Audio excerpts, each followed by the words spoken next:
রাজধানীতে golden chess ক্লাবের উদ্যোগে আজ থেকে শুরু হয়েছে 9 দিন ব্যাপী শহীদ শেখ মনি মেমোরিয়াল আন্তর্জাতিক দাবা টুর্নামেন্ট। প্রতিযোগিতার উদ্বোধন করেন সংসদ সদস্য ব্যারিস্টার ফজলে নূর তাপস।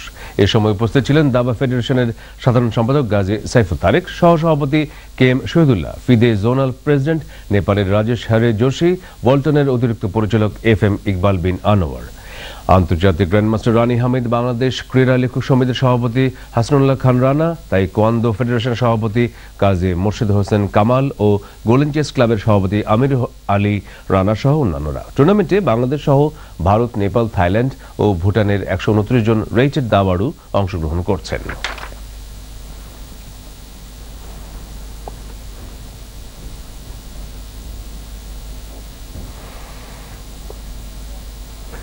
দুপুরের সংবাদ শেষ করার আগে শিরোনাম